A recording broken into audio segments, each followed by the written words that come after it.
So here we are at the end of ISE 2025, end of day 4, which has been blissfully the quietest day up on the show floor in what has been a really packed show in terms of products, people, visitors. I mean, just when you thought the show probably couldn't get any busier than it was last year, it really has gone to another level.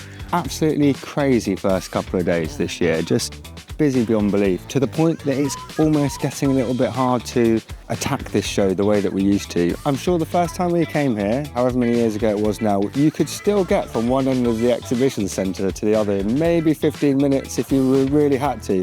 And now you can barely get from one end of Hall 3 to the other in 15 minutes. Yeah, I mean, I think Hall 3 was the pinch point, really, because that's where all the big flashy screens and great displays are, and everyone just wants to stop and look. But, I mean, these are all positives in terms of the actual show. What have you seen at the show that you felt was new? Any trends that you picked up on? They've changed some of the halls around. There was a lot more audio demo rooms in Hall 80. The lighting hall obviously has moved up from where it's Hall 1 near the entrance to 6. That's a lot better. Yeah. Opposite audio. It's a dedicated hall for lighting, and most of the players are there. The rest is just packed. It's just busy, busy, busy. And I don't know about yourselves, I can't get an overview of whether it's marketing hype or anything that's groundbreaking new, because there was so much out there this time. I truly was overwhelmed by the scale. It's like an avalanche coming down the hill and just like, right, pick the bones out of that. Because I was talking to someone today and they said they felt it had moved on from being a show that's purely about presenting products and product updates to being a show that's about solutions, ideas, innovations, discussions. Off the back of the move to Hall 6 though, that opened up Hall 1 where they were last year, and the UC guys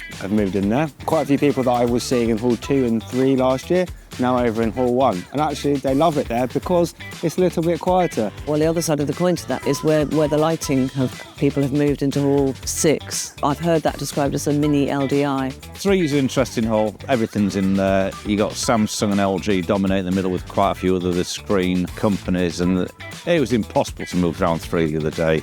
And as much as you want to have a conversation and see what's new on those stands, it was almost a deterrent to get anything done. 4 and 5 is interesting for me because we've talked about IT and AV converging in the last decade, but it's now I see broadcast and AV have really collided.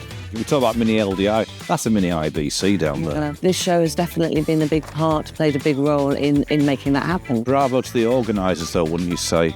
By implementing these changes, listening to the exhibitors, listening to the attendees each year, and then putting it right. Like I say, getting the right entrances open, getting the right crowds here. Safety was a big thing. I think we've sorted that out to an extent. Let's talk about the expansion plans that we've been hearing about for next year. So we've had Hall 8.1, which was an esports demo was set up, and then there were some quite sort of random stands as well in that one. But the rumour is that next year that will become another audio hall. That's a very peripheral hall at the moment. 8 is a lonely satellite. It's a long way away, isn't it? I've really not been able to get down there as often as I would have liked, because having spent so much time up in 2 and 3, like I said, it's 20 minutes, it's 25 minutes away. You and I went to an interesting meeting this morning, a presentation from Avixel, which was aimed at the APAC market.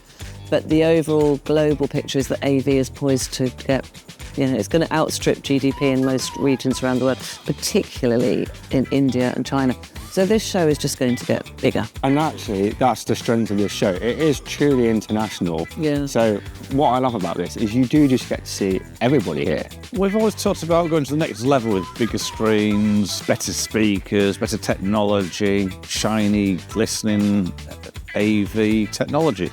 I don't know about you, but it's the smaller details that I found more fascinating, that where manufacturers are really, I hate this word, drilling down.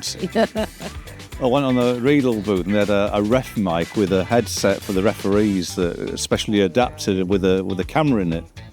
I mean, how do they conceive those things? Again, I've heard from various manufacturers, but this show is quite instrumental in making those things happen, because they get an awful lot of end users now who come in. It's not just, the systems integrators and the manufacturers and the distributors. It's actually more and more end users are coming and they're telling them what they want. That shapes the next show, doesn't it? Yeah. One feature that we always have at trade shows is we go around and we ask people for, in a word, what's your word of the trade show? We thought we'd do it ourselves this time. So, my word is overwhelming. My word's in a similar vein, bamboozled. Okay, and Matrix. We're all heading down that hole. And I think we have to choose a joint word. It would be pretty tired. That's 2 words.